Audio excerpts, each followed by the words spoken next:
बच्चों, आज हम प्रश्नावली 5.1 के अंतर्गत प्रश्नों को हल करना शुरू करते हैं। इसमें सबसे पहला प्रश्न है, ये प्रश्न संख्या 1 है। निम्नलिखित में से किन आंकड़ों को दर्शाने के लिए आप एक आयतचित्र का प्रयोग करेंगे? तो आयतचित्र आपको पता होना चाहिए कि इससे पहले पिछली प्रश्नावलियों में आपने दंड आलेख बनाने सीखे थे, सिंगल दंड आलेख और दोहरे दंड आलेख। तो आज के प्रश्नावली में हम बात करेंगे आयतचित्रों की। आयतचित्र जो होते हैं वो वर्ग अंतराल वाले आंकड़ों के लिए बनाए जाते हैं, जिसमें आपको वर्ग अंतराल दिए होते हैं, जैसे 0 से 10, 10 से 20, 20 से 30, इस तरीके से ग्रुप्स दिए होते हैं।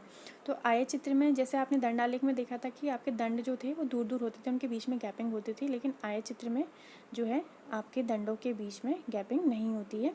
तो प्रश्नों को समझने से पहले मैं आपको थोड़ा आयतचित्र के बारे में बताना चाह रही थी। तो हम आयतचित्र को समझते हैं। तो यहाँ पर आपको दिख रहा है, ये एक आयतचित्र है। इसमें आपको क्लियरली दिख रहा है कि आपको इसमें जो डेटा दिया गया है वो एक स्कूल के 25 अध्यापकों की आयु का है। ये आपको लिखा हुआ है यहाँ पे, एक स्कूल के 25 अध्यापकों की आयु। तो इस साइड हमें दी है अध्यापकों की संख्या और इस साइड को हमें दी है उनकी एज। तो यहाँ पे दिखा रहा है 20 से 25 के बीच में कितने टीचर्स हैं? 4 टीचर्स। 25 से 30 उम्र के बीच में कितने टीचर्स हैं? 5 टीचर्स। 30 से 35 वर्ष जिनकी आयु है, ऐसे हमारे पास कितने टीचर्स हैं? 6 टीचर्स। तो इसी प्रकार आपको प्रत्येक आयु वर्ग के लिए टीचर्स के अध्यापकों की संख्या दी गई है। तो आप यहाँ देख रहे हैं कि जो आपके यहाँ पे दंड हैं वो कैसे हैं, उनके बीच में कोई रिक्तता नहीं है। तो यहाँ पे आपका देखिए क्लियरली लिखा हुआ है कि समान चौड़ाई वाले दंड जिनके बीच में कोई रिक्तता नहीं है। और साथ ही यहाँ पे लिखा है दंड की लंबाई जो है एक विशिष्ट समूह या वर्ग में आने वाले प्रेक्षणों की संख्या दिखाती है, और यही उस वर्ग की बारंबारता, यानी जिस दंड की हाइट जितनी गई होगी उसकी बारंबारता कितनी होगी? उतनी होगी कि उस एज ग्रुप में कितने लोग आ रहे हैं या कितने आंकड़े जो हैं उस एज ग्रुप में आ रहे हैं। अब यहाँ पर आपको एक टेढ़ी मेढ़ी रेखा दिख रही है। तो यहाँ पे लिखा हुआ है कि टेढ़ी मेढ़ी रेखा क्षैतिज अक्ष के अनुदिश यह दर्शाने के लिए प्रयोग की गई है कि हम 0 से 20 तक की संख्याएं प्रदर्शित नहीं करें, यानी हमारा जो आंकड़ा है वो कहाँ से शुरू हुआ? सीधे 20 से शुरू हुआ है। तो ये आयतचित्र था जिसको जानना आपके लिए ज़रूरी था उस प्रश्न को हल करने से पहले। तो इसमें सबसे पहला केस है, एक डाकिये के थैलों में विभिन्न क्षेत्रों के पत्रों की संख्या। तो इसमें डाकिये के थैले में जो हैं पत्र हैं बहुत सारे, और वो अलग अलग क्षेत्रों के हैं। तो किस क्षेत्र के कितने पत्र हैं या इसमें क्लियरली दिया नहीं है, लेकिन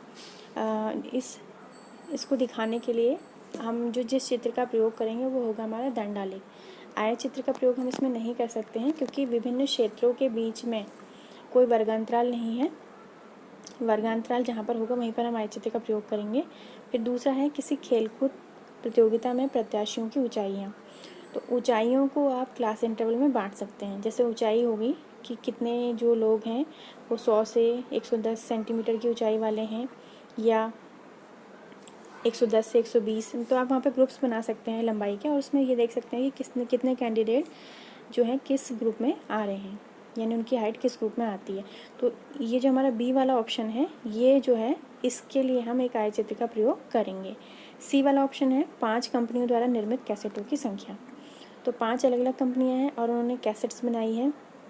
तो इन प्रकार के आंकड़ों में भी हम आयतचित्र की जगह दंड आलेख का यूज़ करते हैं। क्यों? क्योंकि यहाँ पर कंपनियों का सिर्फ नाम है, वो कोई क्लास इंटरवल नहीं है। तो जहाँ क्लास इंटरवल नहीं होता है वहाँ आयतचित्र का प्रयोग नहीं हो सकता है। तो यानी सी वाला ऑप्शन जो है इसमें भी हम आयतचित्र का प्रयोग नहीं करेंगे। अब डी वाला प्रश्न देखिए, किसी स्टेशन पर प्रातः 7 बजे से साय 7 बजे तक रेलगाड़ियों से जाने वाले यात्रियों की संख्या। तो यहाँ आपका टाइमिंग दिया है सुबह 7 से शाम के 7। तो यहाँ पर आप टाइम को क्लास इंटरवल में दिखा सकते हैं कैसे? जैसे 7 से 8, 8 से 9, 9 से 10। तो हर एक घंटे में कितने यात्री जो है रेलगाड़ियों से जा रहे हैं उनकी संख्या नोट करके उसे आयतचित्र के माध्यम से दिखाया जा सकता है, क्योंकि यहाँ पर वर्गांतरालों को दिखाना संभव है। तो यानी हमारे जो ऑप्शंस थे बी और डी, इनमें हम आयतचित्र का प्रयोग करेंगे। ए और सी में हम प्रयोग नहीं करेंगे। कारण है उसका ये होगा, यहाँ पे लिखा है, कारण भी दीजिए। उसका कारण ये है कि ए और सी में जो हमें आंकड़े दिए हैं उनको हम वर्गांतरालों में नहीं बांट सकते हैं, अतः इनमें आयतचित्र का प्रयोग नहीं करेंगे। अब दूसरा प्रश्न है हमारा, किसी विभागीय स्टोर पर खरीदारी करने आए व्यक्तियों को इस प्रकार अंकित किया जाता है। पुरुषों के लिए एम सिंबल का यूज़ किया है और महिलाओं के लिए डब्ल्यू सिंबल का यूज़ किया है, लड़कियों के लिए बी का और लड़कों के लिए बी का और लड़कियों के लिए जी का। तो निम्नलिखित सूची उन खरीदारों को दर्शाती है जो प्रातः पहले घंटे में आए हैं। तो यहाँ पर हमें एक लिस्ट दी गई है क्रम से कि पहले एक महिला आई, उसके बाद फिर एक महिला आई, फिर उसके बाद फिर महिला आई। तो यहाँ पर जो कस्टमर आए हैं उनके सिंबल के हिसाब से लिस्ट बनाई गई है।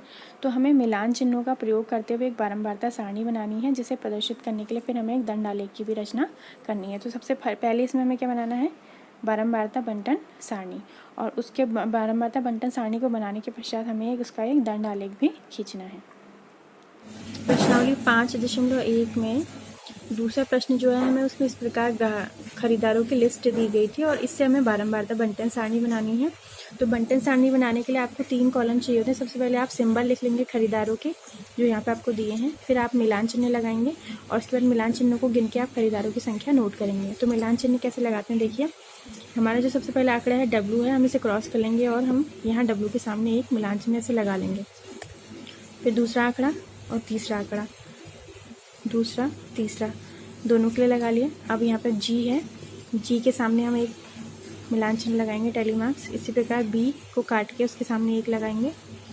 फिर 2 W है हमारे पास, तो एक और मिलान चिन्ह के लिए 5वां जो है आपका, उसको आप ऐसे या तिरछे में इस तरीके से लगा सकते हैं। फिर तो इस प्रकार हम सारे ही आंकड़ों को जो है काउंट करते हुए टैली मार्क्स लगा लेंगे। देखिए यहाँ मैंने इन सभी आंकड़ों में टैली मार्क्स लगा लिए हैं। जितने बार मुझे W दिखा इन आंकड़ों में, मतलब प्रत्येक आंकड़े को हम काटते गए और उसके आगे टैली मार्क्स लगाते गए। और ध्यान रखने की 1 2 3 4 के बाद 5वां जो आपका टैली मार्क्स होगा वो तिरछा होगा। आप उसको ऐसे बना लें या ऐसे बना लें, बस वो सिम्बलाइज़ करता है कि ये जो आंकड़े हैं वो कितने हैं, 5 हैं। तो प्रत्येक खरीदार के लिए जितने बार वो उसकी एंट्री हुई थी इन आंकड़ों में, उसके लिए हमने टैली मार्क्स लगाए हैं। तो टैली मार्क्स को गिन लेते हैं। ये 5 है, 5 एकम 5, 5 दूनी 10, 5 तीन 15, 5 चौको 20, 5 पचे 25 और उसके बाद 3 हमारे पास एक्स्ट्रा है, 1 2 3, तो 25 और 3 28। और ये M के सामने जो मिलान चिन्ह है 5 एकम 5, 5 दूनी 10, 5 तीन 15। B के सामने 5 हैं और G के सामने 5 दूनी 10 और 2 12 हैं। इनको जब हमने जोड़ा तो टोटल आंकड़े हमारे पास 60 आते हैं।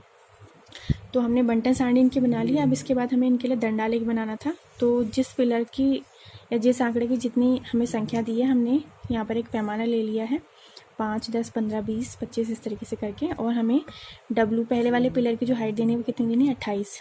तो 28 हमारा 25 और 30 के बीच में होता है। तो W वाले पिलर की हाइट जो हमारी जाएगी वो 25 से 30 के बीच में जाएगी। इसी प्रकार M वाले डेटा की जो हमारी हाइट जा रही है वो 15 तक जा रही है। तो 15 की सीध में हम जो है इसके लिए दंडालेख बना लेंगे।